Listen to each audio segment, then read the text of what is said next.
तो फिर ईरान ने इतनी बड़ी स्टेटमेंट दी तो उसने मोदी जी को क्यों फोन किया, क्यों कहा कि आप पैचअप करवा सकते हैं? सऊदी अरबिया, इतनी बड़ी स्टेटमेंट हुई उनकी, इन्होंने क्या किरदार अदा किया जंग में? ये तो सब कहते थे हमारा किबला अव्वल है, हम तो ऐसे कर देंगे, हम वैसे कर देंगे। आज आप कह रहे हो मोदी जी पैचअप करवा दो, मोदी जी इस जंग को बंद करवा दो, इस जंग की सुलह करवा दो। ये एक नई चीज़ हो रही है, ये एक नया आइडिया है, ये एक नई सोच है और हमें इसको जिसे कहते हैं ना वो रजिस्टर करवाना ज़रूरी है। सो इंडियंस ने ये किया है, चाइनीज़ ऑलरेडी ये कर रहे हैं और मैं ये भी देख रहा हूँ कि अमेरिकन्स का ज़ाहिर बात है, जैसे मैंने आपको पहले बताया कि उनका असर रसूख इसमें काफ़ी ज़्यादा मौजूद है और ये अभी करके गए। ऋषि सोनक जी ने अपना पोस्टपोन किया कि नहीं हम अभी और रुकेंगे, थोड़े दिन के बाद जाएंगे। तो ये भारत में इतनी मोहब्बत मिलती है लोगों को कि हम तो कहते ही है ना, अतिथि देवो भव। तो मोदी जी हमेशा जो है पीस की बात करेंगे और वो इस जंग का अगर पैचअप का सेरा उनके सर पे सजाया जाएगा ना, तो मुझे उम्मीद है कि वो पूरा भरपूर इस पे एक नंबर किरदार अदा करेंगे। और इंडिया का रोल बहुत बड़ा है उसके बीच में। मुस्लिम उम्मा के जितने भी ममालिक हैं, इनका इतना बड़ा रोल नहीं होगा जो रोल इंडिया का होगा। देखिए आज पाकिस्तान कहता है इस जंग को बंद कर दीजिए, इस जंग को खत्म कर दीजिए। पाकिस्तान की सुनेगा कौन, मुझे ये बताएं? सुनना पसंद कोई नहीं करेगा। वो कहेंगे भाई पहले अपने मामला देख लो, अपने मुल्क में जो आपके अपने फौजी शहीद हो रहे हैं, मर रहे हैं, उसे सही करने के बारे में सोचो। आप दुनिया की बातें कर रहे हो। ये जो अब देखें ये एक इम्पॉर्टेंट डेवलपमेंट है। इसका मतलब ये है कि इंडिया के अंदर बहुत सारा नया काम हो रहा है, बहुत सारा काम ऐसा हो रहा है जिसको वो समझते हैं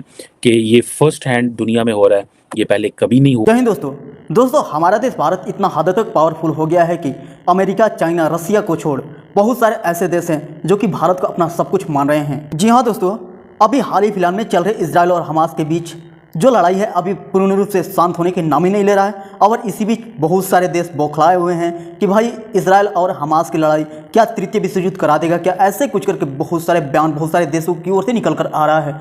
तो दोस्तों अभी हाल ही फिलहाल में ईरान की तरफ से एक अलग तरह से बयान निकल कर आ रहा है, जिस बयान में ईरानी प्रधानमंत्री बोल रहे हैं कि इजराइल और हमास को इतने बड़े वॉर को सिर्फ एक ही देश रुकवा सकता है, वो है भारत। तो हाल ही फिलहाल में अभी ईरान के जो प्राइम मिनिस्टर है हमारे देश भारत के प्रधानमंत्री श्री नरेंद्र मोदी जी के पास कॉल करके बोलते हैं कि प्लीज़ आप ही इस वॉर को रुकवा सकते हैं, प्लीज़ आप ही कुछ कीजिए।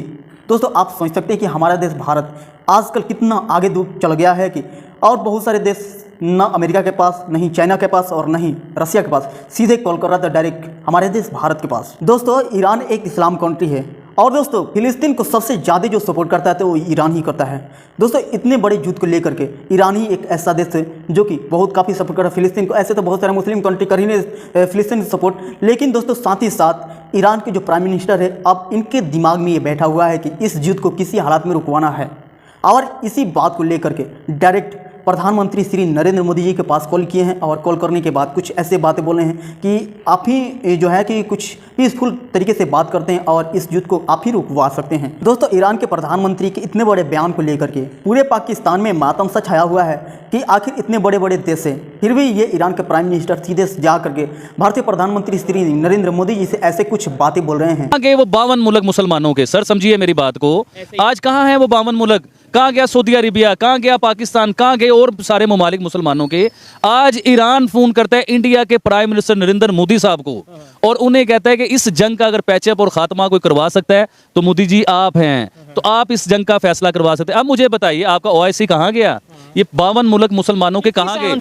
इंडिया को ये सारी बात है, बड़ा एडवांटेज है कि जितना अमेरिका आजकल इंडिया को पुश कर रहा है, ठीक है जी, उतना इंडिया को उसका एडवांटेज। अब अमेरिका क्या दिल करता है वो चाइना की जो है वो कहता है जी कि अब जो चिप है उसके ऊपर पाबंदी लगा देता है, ठीक है जी।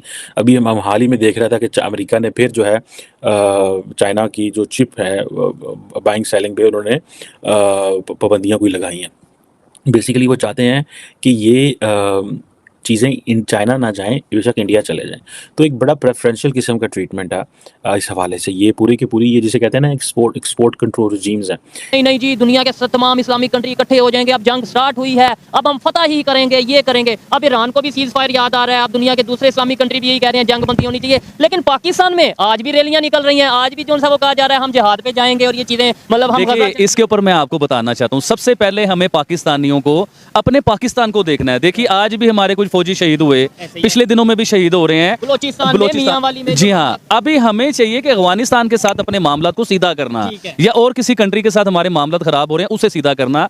हम कहते हैं जी हम जिहाद करेंगे, हम ये करेंगे, हम वो करेंगे। देखिए ईरान आज ईरान मोदी जी को कह रहा है आप जहाद की बातें कर रहे हो, आप कह रहे हो कि हम ये कर देंगे, हम आज भी सर बहुत बड़े जलसे जुलूस हो रहे थे, कल भी हुए हैं, परसों भी, जुम्मे वाले दिन भी होते हैं। तो देखिए ईरान क्या बात कर रहा है, ईरान कह रहा है कि इंडिया के जो प्राइम मिनिस्टर मोदी हैं वो चाहें तो इस जंग को खत्म सिर्फ वही करवा सकते हैं। सुनिएगा ये है कि उन्होंने ये बोला कि भाई आप अपना जोर पूरा जितनी भी पावर लगा सकते हैं जंग को रोकने के लिए आप लगाएं, उन्होंने रिक्वेस्ट की है। शोएब भाई पिछली कुछ वीडियो मेरी निकाल के देखिए, हम लोगों ने इसके ऊपर एक पूरा शो किया हुआ है, उसके बीच में मैंने ये बात की थी कि मोदी साहब भी इस जंग का पैचअप करवा सकते हैं, इस जंग को खत्म करवा सकते हैं। उसकी रीजन नजर आ रही ना कि देखिए इंडिया का पूरी दुनिया के साथ ताल्लुकात बेहतर हैं। मैं एक न्यूज सुन रहा था, उस न्यूज में बताया गया कि जो फोन आया मोदी जी को, उस फोन में ईरान के जो वजीर आजम या सदर हैं उन्होंने ये बात की है कि मोदी जी आपका मुस्लिम उम्मा के साथ बहुत अच्छे ताल्लुकात हैं, तो आप चाहें तो इस जंग को खत्म, मैं सर जो बात करना चाह रहा हूं उसे पकड़िए आप चाहें तो इस जंग को खत्म कर सकते हैं।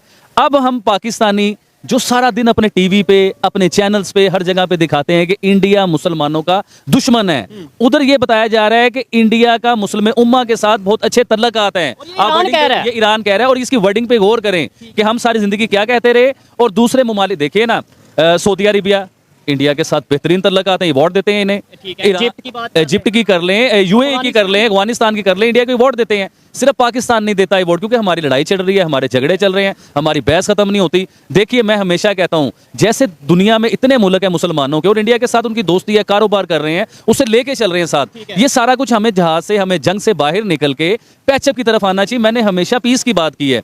देखिए जंग जो हमास की स्टार्ट हुई है इसराइल की, इस जंग में जो मेरा पहला इंटरव्यू था वो इंटरव्यू भी पीस के ऊपर था कि देखिए आप देखिए मैंने उसमें ये बात की थी कि इतनी बिल्डिंगें तबाह करवा के, इतनी गाड़ियां तबाह करवा के, इतने बच्चों को मरवा के, इंसानी जानों को जाया करवा के जो एंड पे आपने पैचअप करना है, जो आज आप करने की कोशिश कर रहे हो। इधर इंटरेस्टिंग बात है, आपको लगता है कि अब इसराइल जो है वो पैचअप की तरफ या जो सीज फायर जंग बंदी की तरफ आएगा? वो तो गजा जो खबर के मुताबिक है, देखने वाले जरूर बताइएगा कि खबर के मुताबिक आधा गजा जो है वो ऑलरेडी अपने कंट्रोल में ले चुके हैं और वो ये कह रहे हैं कि भाई अब इस दफा हम जो है वो प्रॉपर कंट्रोल में ले। उन्होंने गजा को तकरीबन मेरे ख्याल से 40% या 50% गजा पे कब्जा कर चुके हुए हैं। ये तो हकीकत है, इसमें कोई छुपी ढकी हुई बात नहीं है। देखिए मैं जो कहना चाह रहा हूं, मैं ये कहना चाह रहा हूं कि पूरी दुनिया में इतने इस्लामी ममालिक थे, इतनी स्ट्रॉन्ग कंट्री है इस्लामिक ममालिक की, इंडिया ही क्यों इस जंग को खत्म करवा सकता है? आप समझिए ना इस बात को। इसका मतलब यह कि इंडिया एक सॉलिड तरीके से चल रहा है, पूरी दुनिया को साथ लेके चल रहा है, पूरी दुनिया के वजीर आजम को साथ देखे ना कि इंडिया में इतने बड़े इजलास होते हैं, इंडिया में पूरी दुनिया, दिल्ली में जो उनका इजलास हुआ था, पूरी दुनिया इंडिया में इकट्ठी हुई, दुनिया की सुपर पावर G20 की मीटिंग में पूरी दुनिया की सुपर पावरें इकट्ठी हुई। इसका मतलब यह है कि इंडिया फिर कुछ है तो लोग उसे कह रहे हैं ना। आज हमारा जो नेबर कंट्री है वो इस पोजीशन पे आ चुका है कि वो दुनिया में जो से कॉन्फ्लिक्ट चल रहे हैं उनके फैसले करवा सकता है या उनके दरमियान बैठ के मतलब मामला को बेहतरी की तरफ ला सकता है। और पाकिस्तान की ये कंडीशन है कि अफगानिस्तान के साथ लड़ते नजर आ रहे हैं। अभी भाई चाइना, रशिया, अमेरिका, ये बड़े बड़े कंट्रीज हैं, इंटरनेशनल पावर्स हैं, ये इनको इस टाइम पे जब ये स्टेटमेंट ईरान की तरफ से जाती है कि भाई इंडिया या इंडियन प्राइम मिनिस्टर जो है अपना फुल फोर्स लगाएं, फुल अपनी पावर लगाएं जंग बंदी के लिए, तो आपको नहीं लगता कि ये सब कंट्रीज की वैल्यू कम हो गई? सर मैं इसके ऊपर एक एग्जांपल देता हूं आपको, उसे गौर से सुनिए। इस टाइम अमेरिका कहे जंग बंदी के लिए तो अमेरिका सुपर पावर है, उसकी भी नहीं मानी जाएगी। ऑस्ट्रेलिया, जितने बड़े बड़े यूरोप के ममालिक हैं जिन्हें हम कहते हैं कि सुपर पावर के साथ हैं, सुपर पावर लेवल पे हैं, ये सब भी चालें तो जंग बंद नहीं हो सकती। ये मैंने पहले भी इंटरव्यू में कहा हुआ है, ये जंग बंद होगी हमेशा। दोस्तों आपने जैसे देखा कि ईरान के प्राइम मिनिस्टर भारतीय प्रधानमंत्री श्री नरेंद्र मोदी जी के पास बार बार कॉल करके बोलते हैं कि प्लीज़ आप ही कुछ कीजिए इस वॉर को लेकर के, क्योंकि आप ही है जो कि पीसफुल तरीके से बातें करती हैं और इस वॉर को रुकाने में आप बहुत काफ़ी मदद भी करेंगे, मुझे उम्मीद है कि। और दोस्तों आप तो सोच सकते हैं कि भारतीय प्रधानमंत्री श्री नरेंद्र मोदी जी के पास बहुत सारे मुस्लिम कंट्री है जो कि दोस्ती का हाथ बटाने की कोशिश कर रहे हैं और साथ ही साथ भारत को अपना एक टीचर भी मानने की कोशिश कर रहे हैं। दोस्तों इस पूरे ग्लोबल में बहुत सारे ऐसे ताकतवर देश है जो कि ईरान उन लोगों के पास भी जाकर के कॉल करके बोलता है कि प्लीज़ आप भी इस युद्ध को रुकवाइए, आप ही कुछ कीजिए। जैसे अमेरिका हो गया, रसिया हो गया, चीन हो गया, इतने बड़े बहुत सारे देश हैं जिनके पास ये ईरान के प्राइम मिनिस्टर जाके कॉल करके बोल सकते हैं, लेकिन उनको पता है कि इतने बड़े देशों में भारत ही एक ऐसा देश है जो कि ये काम कर सकता है। दोस्तों ईरान के प्राइम मिनिस्टर को ये बात भली भांति पता है कि ये बात यदि अमेरिका से बोलेंगे, चाइना से बोलेंगे, रसिया से बोलेंगे तो सबसे पहले ये तीनों देश अपना लाभ देखेंगे, उनके बाद हो सकता है तो सपोर्ट करेंगे या नहीं करेंगे, या फिर इस युद्ध को रुकवाएंगे नहीं रुकवाएंगे, ये कंफर्म नहीं किया जा सकता है। लेकिन भारत ही एक ऐसा देश है जो कि इतने बड़े युद्ध को रुकवाने में हाथ बटाएंगे और मुझे उम्मीद है कि इतने बड़े युद्ध को भारत ही रुकवा सकते हैं। इसीलिए दोस्तों ईरान के प्राइम मिनिस्टर ने डायरेक्ट भारतीय प्रधानमंत्री श्री नरेंद्र मोदी जी के पास कॉल करते हैं और कॉल करने के बाद इतने बड़े यानी ग्लोबली वॉर चल रहे हैं, इतने बड़े वॉर को लेकर के डायरेक्टली भारत से बातचीत करते हैं और इस युद्ध को रुकवाने की बातें करते हैं। दोस्तों आप इसी से अंदाजा लगा सकते हैं कि भारत इतना हद तक आगे बढ़ गया है कि इनको बहुत सारे ऐसे देश है जो कि भारत से खुद ही सलाह ले रहे हैं कि क्या हम ये इस चीज़ को करें, इस काम को करें या ना करें। यदि भारत इजाज़त देगा तभी जा करके वो देश आगे की ओर अपना काम कर सकते हैं, नहीं तो स्थापित वहीं कर देते हैं। दोस्तों ये है आधुनिक भारत का असली इमेज। दोस्तों पहले क्या था कि सिर्फ रसिया, अमेरिका, चाइना से ही बहुत सारे देश सलाह लिया करते थे, लेकिन भारत ने कुछ ऐसा कमाल कर दिखाया दोस्तों कि सिर्फ भारत को ही सब देश पूछ रहे हैं और भारत से ही सब देश सलाह ले रहे हैं क्या मैं ये कर सकता हूँ या नहीं कर सकता हूँ। दोस्तों जैसे मैंने बताया कि ईरान के प्रधानमंत्री भारतीय प्रधानमंत्री श्री नरेंद्र मोदी जी से सलाह लेते हैं और भारतीय प्रधानमंत्री श्री नरेंद्र मोदी जी से कॉल करके बोलते हैं कि प्लीज़ आप ही कुछ कीजिए इस वॉर को लेकर के, प्लीज़ इस वॉर को शांत कराने की कोशिश कीजिए।